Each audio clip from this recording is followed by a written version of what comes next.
ঠোঁটে লিপস্টিক দিয়ে, কপালে ফোঁটা দিয়ে, চুলগুলি ফেটকিয়ে, বুক স্ফীত হয়ে, শরীরে আঁটো-সাঁটো পোশাক পরে বেপরদায় চলে, বয়ফ্রেন্ড গার্লফ্রেন্ডের সাথে ঘোরাঘুরি করে, মাদক সেবন করে, আর সালাত আদায় করে না, এই মেয়ের বাপ মুহাম্মদ সাল্লাল্লাহু আলাইহি সাল্লামের সাথে জান্নাতে থাকবে নাকি ইবলিসের সাথে জাহান্নামে থাকবে?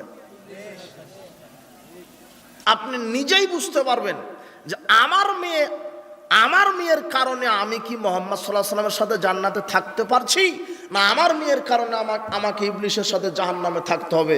এটা আপনি নিজেই বুঝতে পারবেন।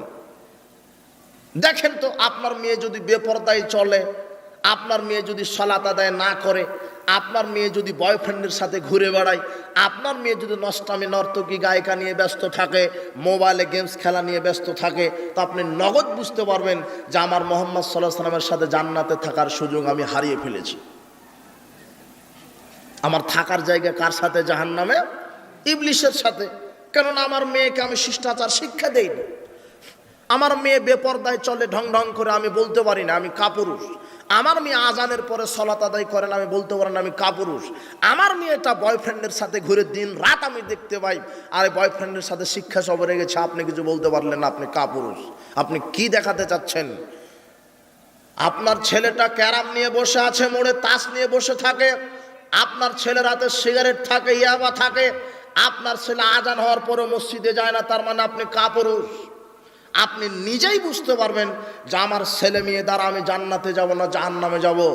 আপনার কাছে আমি সিদ্ধান্ত রেখে গেলাম, আপনি সকালে বিষয়টি নিয়ে ভাববেন যে আসলে মুহাম্মদ সাল্লাল্লাহু আলাইহি সাল্লাম বললেন যে পিতা তার কন্যা সন্তানকে সুন্দর শিষ্টাচার শিক্ষা দিয়ে সৎ ছেলের সাথে বিবাহ দিতে পারে, সেই মেয়ের বাপ জান্নাতে মুহাম্মদ সাল্লাল্লাহু আলাইহি সাল্লামের সাথে থাকবে।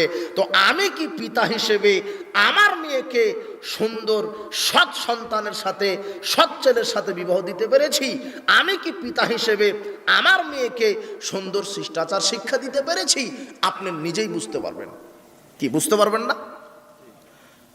এতটুকুন কথা বলে আপনাকে বলছি, ইসলামে নারীর মর্যাদা, কন্যা সন্তান হিসেবে বাপের উপরে মেয়ের মর্যাদা দিয়েছেন আল্লাহ সুবহানাহু ওয়া তাআলা।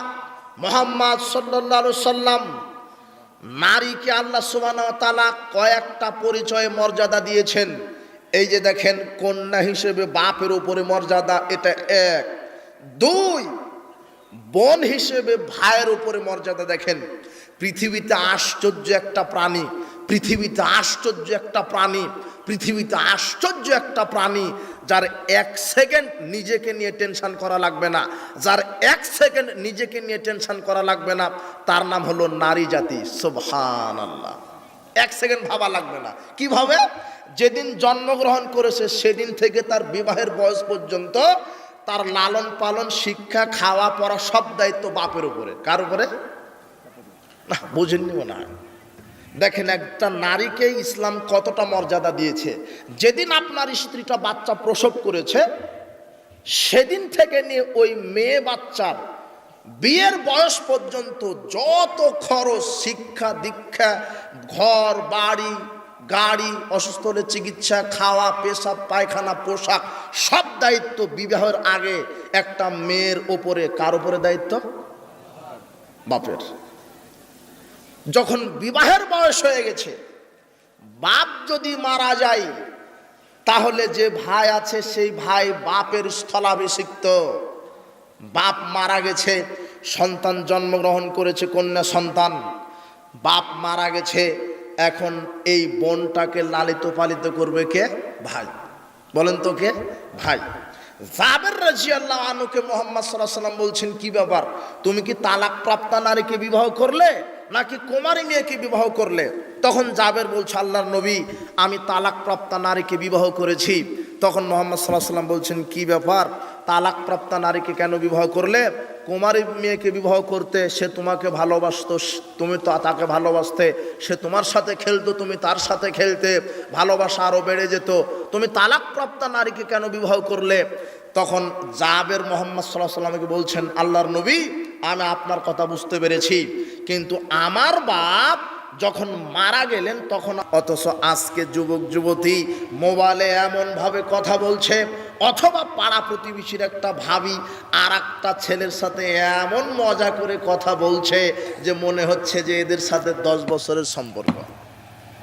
বলছিলাম একজন নারী প্রয়োজনে পুরুষের সাথে কথা বলতে পারে, তবে ভাষা হবে কর্কশ, প্রয়োজনের জন্য ততটুকুন, কিন্তু নরম আকর্ষণীয় ভঙ্গিতে কথা বলা যাবে না।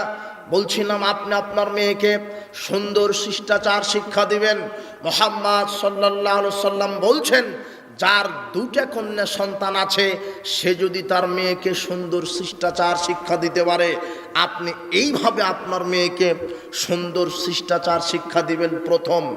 দ্বিতীয়, ওয়াজাওয়াজাহুন্না, সৎ সন্তানের সাথে বিবাহের ব্যবস্থা করবেন। সৎ সন্তান কাকে বলে? সৎ ছেলের সাথে আপনার মেয়েকে বিবাহ দিতে হবে। তার মানে আপনি বাপ হিসেবে আপনার মেয়েকে যেই ছেলের সাথে বিবাহ দিতে চাচ্ছেন সেই ছেলের আখলাক চরিত্র দেখতে হবে। সালাত আদায় করে কিনা, হালাল খায় কিনা, সালাত আদায় করে কিনা, হালাল ভক্ষণ করে কিনা, চরিত্র সুন্দর কিনা, এই কয়েকটা জিনিস দেখতে হবে। আপনি বাপ হিসেবে আপনার মেয়েকে যেই ছেলের সাথে বিবাহ দিতে চাচ্ছেন সেই ছেলের মোটামুটি 3টা জিনিস দেখবেন। 5 ওয়াক্ত সালাত আদায় করে কিনা, হালাল খায় কিনা, আর চরিত্র ঠিক আছে কিনা। আবার বলেন, 5 ওয়াক্ত সালাত আদায় করে কিনা, হালাল খায় কিনা, আর চরিত্র ঠিক আছে কিনা। এই 3টা গুণ যেই ছেলের আছে তার সাথে আপনার মেয়ের বিবাহ দিতে হবে। মুহাম্মদ সাল্লাল্লাহু আলাইহি সাল্লাম এভাবেই বলছেন, ফাদ্দাবাহুন্না, সুন্দর শিষ্টাচার শিক্ষা দিল মেয়েকে। ওয়াজাওয়াজাহুন্না, একেবারে আখলাক চরিত্রশীল পুরুষের সাথে ছেলের সাথে বিবাহের ব্যবস্থা করে দিল। ওয়াহসানা ইলাইহিন্না, এবং 3য় নম্বর গুণ পিতার থাকতে হবে, মেয়ের সাথে সুন্দর শিষ্টাচার করবে, ভালো আচরণ দেখাবে। এই 3টা দায়িত্ব যদি আপনি পিতা পালন করতে পারেন, ফালাহুল জান্নাহ, তাহলে আল্লাহ আপনার উপরে জান্নাতকে ওয়াজিব করে দিবেন।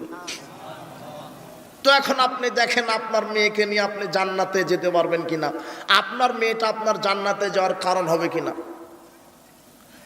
জাম্মা সাবিয়াহু, কেউ যদি তার মেয়েকে সুন্দর শিষ্টাচার দিয়ে সৎ সন্তানের সাথে বিবাহ দিতে পারে, তাহলে ওই ব্যক্তি আর আমি মুহাম্মদ সাল্লাল্লাহু আলাইহি সাল্লাম একেবারে জমা লেগে শরীরে লেগে একসাথে জান্নাতে থাকবো।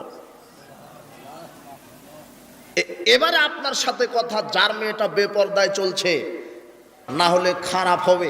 আবু মালিক আশারি রাদিয়াল্লাহু আনহু বলছেন, রাসূল সাল্লাল্লাহু আলাইহি ওয়াসাল্লাম বলছেন, মাসালুল জালিসিস সালেহ ফিস সাওয়া কাহামিলিল মিসক নাফিকিল কির।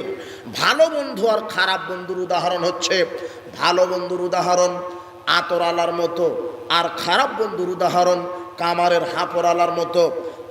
ভালো বন্ধুর উদাহরণ আতর আলার মতো, মানে আপনি যদি আতর আলার নিকটে যান, আপনি বলেন, ভাই আপনি আমাকে 50 টাকার আতর দেন, আপনি কিনে নিতে পারবেন। টাকা নেই, আতর আলার পাশে বসে থাকবেন। আতর আলা যখন আরেকজন খরিদ্দারকে আতর দিবে তখন সুগন্ধি আপনি পাবেনই।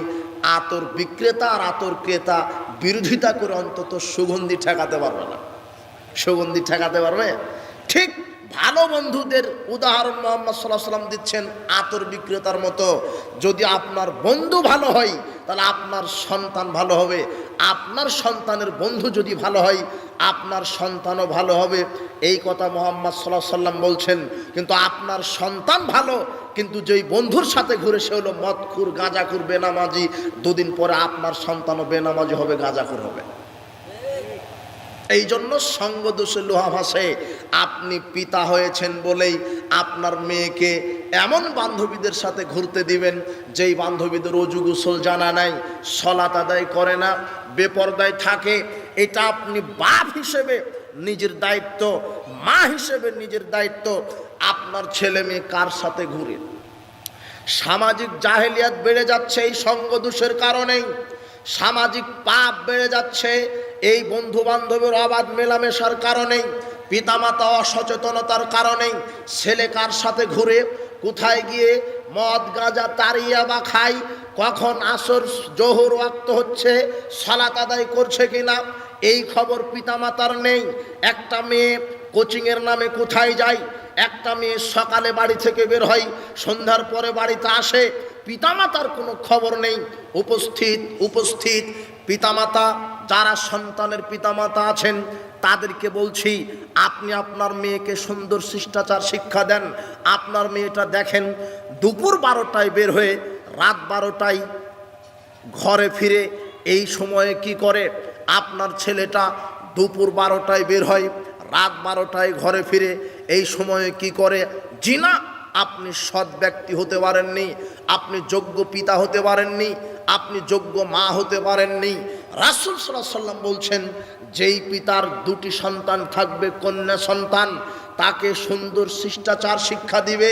সুন্দর শিষ্টাচার মানে যে তার মাকে ওযু শিখাবে, যে তার মেয়েকে ওযু গোসল শিখাবে, খাওয়া পরিধান শিখাবে, পেশাব পায়খানা করা শিখাবে। পেশাব পায়খানা মানে আম্মু টয়লেটে যাও, বিসমিল্লাহ আল্লাহুম্মা ইন্না আউযু বিকা মিনাল খুবসি ওয়াল খাবায়েস, এই দোয়া পাঠ করে বের হও। গুফরানাকা বলে ঘুমাতে যাও, আল্লাহুম্মা বিসমিকা আমুতু আহইয়া বলে ঘুম থেকে উঠো, আলহামদুলিল্লাহিল্লাযী আহিয়ানা বাদা মা আমাতানা ওয়া ইলাইহিন নুশুর, এই দোয়া বলে। জুতা পায়ে দাও বিসমিল্লাহ বলে, পোশাক পায়ে দাও দোয়া বলে, খাবে বিসমিল্লাহ বলে। এগুলো হলো শিষ্টাচার। যখন খাবে পাশ থেকে খাও, মাঝখান থেকে খেও না। যখন খাবে পাশ থেকে খাও, মাঝখান থেকে খেও না। মাঝে বরকত নাজিল হয়, মাঝখান থেকে খাবার উঠিয়ে নিলে বরকত আল্লাহ উঠিয়ে নেয়। এই যে দেখেন শিষ্টাচার। আপনি এইভাবে মেয়েকে শিষ্টাচার শিক্ষা দিবেন, ছেলেকে শিষ্টাচার শিক্ষা দিবেন। বলবেন আম্মু গান বাজনা শ্রবণ করতে হয় না, গান বাজনা শ্রবণ করা জাহেলিয়াত। যারা গান বাজনা শ্রবণ করে আল্লাহ তাদেরকে আগুন দিয়ে বিচার মাঠে জাহান্নামে শাস্তি দিবেন। গান বাজনা শ্রবণ করো না, জুয়া খেলো না, লটারি খেলো না। আপনার মেয়েটা মোবাইলে গেমস খেলা নিয়ে আসক্ত, ওই যে ফ্রি ফায়ার, পাবজি, ক্যারাম, ছক্কা, লুডু সব এখন অ্যাপসের মাধ্যমে আপনার মেয়ে আর একজন বান্ধবীর সাথে, আর বান্ধবী বহুদূরের কথা, আপনার মেয়ে প্রতিবেশীর আর একটা ছেলের সাথে গেমস খেলছে। একেবারে নগদ একই খাটের উপরে, একই ম্যাচাঙের উপরে বসে খেলছে আর খিলখিল করে হাসে। অথচ আপনি বাপ আপনার মেয়েকে শাসন করতে পারছেন না। অথচ মুহাম্মদ সাল্লাল্লাহু আলাইহি ওয়াসাল্লাম বলছেন, যার 2টা কন্যা সন্তান আছে সুন্দর শিষ্টাচার শিক্ষা দিবে। শিষ্টাচার মানে আব্বু আম্মু জেনার নিকটে যাও না, বেপর্দায় চলা জেনা, মহিলাদের কণ্ঠস্বর জেনা, মহিলারা পরপুরুষের সাথে কথা বলতে পারবে না প্রয়োজন জরুরি ছাড়া। যদিও কথা বলে কর্কশ ভাষায় কথা বলবে, কোমল নরম সুরে কথা বলা যাবে না। একজন নারী আর একজন বেগানা পুরুষের সাথে নরম কণ্ঠস্বরে আকর্ষণীয় ভঙ্গিতে কথা বলাও হারাম।